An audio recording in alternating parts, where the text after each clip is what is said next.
Hello, my friends, and this is my only update for the day. A massive tectonic political shift is forming in the Western world, and most people in Brussels still don't quite grasp what is happening to them. Yesterday, Donald Trump sent not one, but two messages to Europe. One was aimed at Brussels, the EU machine itself. The other was aimed at the current and future leaders of the European states. The message could not be simpler. The United States is no longer on autopilot in Europe. Washington is no longer prepared to underwrite the European project while being treated as both cash cow and convenient villain. And this, in turn, has enormous consequences for the way the West has been trying to use Ukraine and Russia to hold the European system together. You can imagine how this has shaken the European political scene. People are scrambling to issue statements to dodge the direct question that now sits in the middle of the table. What are you actually going to do if America stops playing the old game? A couple of days ago, in that leaked transcript from European leaders, Friedrich Merz effectively accused the United States of playing games with Europe and Ukraine using the war as leverage. Last night, he got an answer not from some mid-level spokesman, but from Kirill Dmitriev, one of Moscow's key negotiators in the contacts with Washington over the peace plan. The response was brutal, cutting straight to the heart of the matter. Europe is not even at the table anymore when it comes to real decisions about war and peace in Ukraine. Let's start with the Politico piece that triggered all this panic in European capitals. Politico describes a new U.S. national security strategy document as explosive, and for once, that is not an exaggeration. The document says something astonishing for official that Europe is facing not just economic problems, but the very real and stark prospect of a civilizational extinction within the next 20 years. The document lists the key problems undermining Europe. EU and other supranational bodies hollowing out national sovereignty, migration policies transforming the continent and generating internal conflict, censorship and suppression of political opposition, collapsing birth rates, and the loss of national identities and self-confidence. And then it does something Brussels thought was unthinkable. It explicitly holds the European Union responsible for these problems. No ambiguity, no apologies. For decades, Washington has politely pretended that the EU is a noble project that simply needs more integration and more unity. This document instead says the EU as it operates today is part of the problem. We can speculate about Trump's motives. Maybe he is furious that EU leaders have tried to sabotage every serious peace initiative for Ukraine. Maybe he wants Europe more submissive than ever. Maybe he is simply saying out loud what everyone with eyes can see. Maybe it's all of the above. The point is, once you put this in an official national security strategy, it becomes policy. It lays the groundwork for a very different political dynamic than the one we have seen for 60 years. In my view, this is the real point of no return between Trump and the EU leadership. From here on out, there is no going back to the familiar rituals and polite lies. Notice how the Western media reacted. Politico immediately tried to dismiss the whole thing as a narrative, especially when it touches the question of decline in Europe. They talk about a perceived decline. In other words, if you feel that your city is less safe, that your culture is being diluted, that your standard of living is eroding, that your children will have a worse future than you, well, that's just in your head, Jimmy. Europe, they insist, is doing fine. The spreadsheet says so. This is where you see the complete disconnect between technocratic elites and real life. The only declines that matter are the ones people actually feel. If you are unhappy, disconnected, and rootless, no statistic about a 1% improvement in air quality is going to fix it. Numbers cannot measure belonging. Numbers cannot measure meaning. Numbers cannot measure whether people feel at home in their own countries. Yet this is the only language Brussels understands. Now, that same strategy document makes something else crystal clear. Ideologically, there is a natural alignment between the MAGA movement in the United States and the patriotic nationalist parties in Europe, especially in Central and Eastern Europe. The document openly says that the United States encourages its political allies in Europe to promote this revival of national spirit and to support the rise of patriotic parties. That is the polar opposite of what Brussels stands for. That is why so many EU elites hate Trump with such intensity. He speaks directly to those forces in Europe that want to end the suicidal confrontation with Russia and reclaim their sovereignty. Yet for now, many of these leaders in Brussels cannot attack him head-on, neither politically nor economically. So they have resorted to a passive-aggressive stance. That's exactly what we saw in the leaked transcripts published by Der Spiegel 2 days ago. Lots of sniping, lots of insinuations, but no serious engagement with the real issues. So the question arises, if this is Trump's view, and we know what the EU leadership says, how does the United States intend to force this change on Europe in practice? This is where the Reuters exclusive comes in. According to U.S. defense officials, Washington has set 2027 as the deadline for Europe to assume the bulk of NATO's conventional defense capabilities from intelligence to missiles. In other words, by 2027, the United States wants Europe to carry the load for its own security. That is a very tight timeline, and European officials in Washington have already called it unrealistic.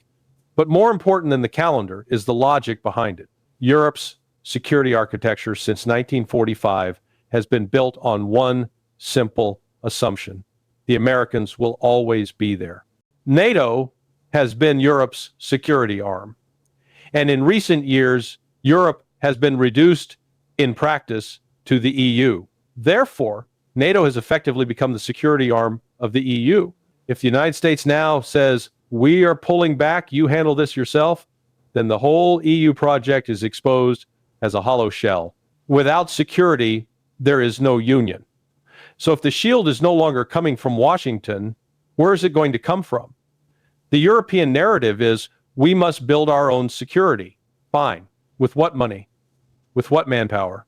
With what industrial base after years of deindustrializing and strangling their own economies with sanctions against Russia? Look at how Reuters tries to frame all this. They keep repeating that the Americans are doing this because of the expanded Russian invasion of Ukraine in 2022. They cling desperately to the Russian threat as the justification for every move. But if you actually read the new U.S. strategy document, you notice something fascinating.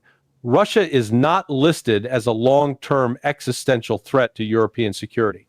The real threats are internal: demographic collapse, censorship, political repression, migration chaos, institutional overreach. That is why European leaders are so desperate to keep the Russian bogeyman alive. If they lose the Russian scarecrow, they have to talk about the things Trump's document actually raises, and they simply cannot win that debate. So they fall back on the same script. Russians are coming for you, Jamie. Putin is at the gates. I think European officials say the 2027 deadline is unrealistic, even if Europe throws money at the problem, because you cannot replace U.S. capabilities overnight. That is true. But they glide past the other uncomfortable point. Money itself is already a serious constraint. The EU has spent years burning resources on sanctions, on proxy war in Ukraine, on energy self-sabotage, on bailing out Ukraine while its own citizens slip further into hardship, which takes us straight to Friedrich Merz and the frozen Russian assets. Merz declares that frozen Russian assets should go to Ukraine, not to the United States. He insists that Ukraine needs support to get through the winter and will need financial aid for 2 or 3 years, and that this requires funds. These funds, he says, are an intra-European matter, and he sees no economic possibility of handing over those assets to the U.S. He then suggests that someone in the United States is trying to gain an economic benefit from any eventual settlement of the war in Ukraine.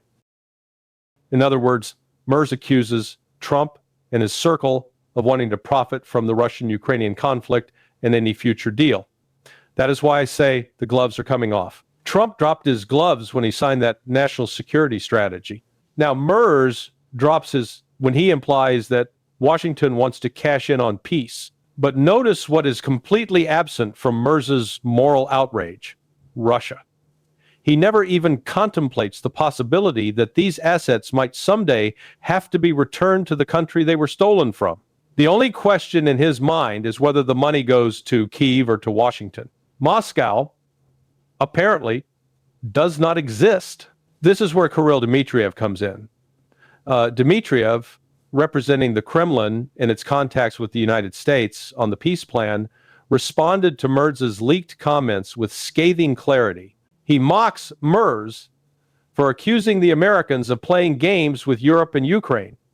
The problem, Dmitriev says, is that Merz is not even in the game. He disqualified himself through his bellicose rhetoric, his sabotage of peace efforts, his unrealistic proposals, his complicity in the self-destruction of Western civilization, his blind support for mass migration, and his stubborn refusal to face reality. I will not repeat every cutting phrase he used because they were harsh. But the essence is undeniable. The key actors in the fate of Ukraine and Europe are now Washington and Moscow. The EU bureaucracy and figures like Merz have talked themselves out of relevance. And as the saying goes, if you are not at the table, you are on the menu. Now let's turn to another proud declaration from Brussels. The insistence that Europe will never return to Russian energy, even after peace. EU Commissioner Dan Jurgensen has made this claim explicit. He calls the ban on Russian pipeline gas and LNG a point of no return for the EU. Even when there is peace, he says, Europe will not simply go back to buying Russian gas. That would be a sacrilege. He insists that this stance must be maintained after a peace agreement because Europe must never again make the mistake of depending on Russia. Let's be blunt. This is madness dressed up as virtue. Europe's industrial base, its heavy manufacturing, its competitiveness, all of this was built on reliable and affordable Russian energy. Moscow supplied gas even during the Cold War, while NATO aimed missiles at Soviet cities. It was a stable, mutually beneficial arrangement. Now, Brussels has decided that relying on a stable neighbor is dangerous, but relying on overpriced LNG shipped across the Atlantic from the United States is freedom. They rail against dependence on Russia while locking themselves into dependence on Washington and on global spot markets. They call Russian energy a mistake while presiding over the deindustrialization of Germany and much of the EU core. If this is not strategic suicide, what is it? And when Jurgensen is asked about countries like Hungary and Slovakia, who still try to balance their energy needs and maintain a rational relationship with Russia, he cannot understand them. He says he doesn't really understand these countries and urges everyone to stand shoulder to shoulder against Putin to help our friends in Ukraine. The European Commission, he adds, is ready to support any member state facing energy risks, provided, of course, they follow Brussels' ideological line. Of course he doesn't understand Hungary or Slovakia. These countries still conduct foreign policy based on national interest that is now alien to the EU mainstream. For Brussels, foreign policy is something that arrives from Washington in a diplomatic pouch. Sanction this country, arm that proxy, repeat the slogans, destroy your own energy security in the name of values. Anyone who refuses to do this and instead looks at their own national interest is treated as a problem, a heretic, an anomaly. From a Russian perspective, all of this confirms what Moscow has been saying since long before 2022. The real crisis in Europe is not Russia. It is the spiritual, demographic, and political collapse of the Western ruling class. They have traded sovereignty for bureaucracy, identity for slogans, real security for ideological crusades, economic lifelines for performative sanctions.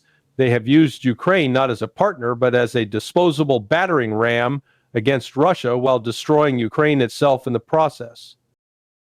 Now, Trump's strategy document tears away the mask. It says openly, Europe is on a path towards civilizational extinction, and the EU is part of the problem. It refuses to treat Russia as the central existential threat. It points instead to internal decay. At the same time, Washington signals that by 2027, Europe will have to carry its own military burden, or America will start stepping back from NATO coordination mechanisms. For Brussels, this is a nightmare. The Russian threat has been their excuse to suppress dissent, to centralize power, to justify censorship, to launder money through Ukraine, to keep their populations afraid and distracted. If the United States itself now shifts the narrative away from Russia toward Europe's internal crisis, and if it begins to withdraw the security umbrella, the EU's entire mythology collapses. In that context, Russia is not the villain of the story. Russia is the mirror. The Russian state, with all its faults, is defending its own sovereignty, its own demographic survival, its own cultural continuity. It has stopped accepting the role of permanent punching bag for Western elites. It has responded to the NATO proxy war in Ukraine with firmness, patience, and strategic depth. And it has watched as Europe, in an attempt to hurt Russia, has instead crippled itself. We are entering a new phase. The gloves are off between Trump's America and the EU establishment. Europe's frozen Russian assets have become a symbol if they are handed to Ukraine or the US. It will confirm the West's commitment to lawlessness and plunder. If they must someday be returned to Russia, it will mark the beginning of a very different order, one in which Western financial power is no longer unquestioned. Either way, Russia will endure. It has the resources, the strategic depth, and the political will to adapt. The question is whether Europe can survive the consequences of its own choices.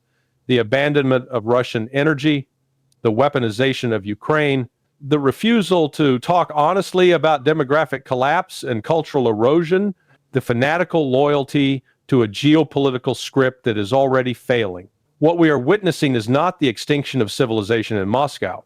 It is the slow, self-inflicted unraveling of a European elite that has forgotten what nations are for and that has tried to cover its failures by turning Russia into the eternal enemy and Ukraine into a sacrificial pawn. That era is ending. And whether they like it or not, Europe's leaders will have to face a world in which Russia is still there, still strong, still sovereign, while their own citizens increasingly wonder who truly led them to the edge of the cliff.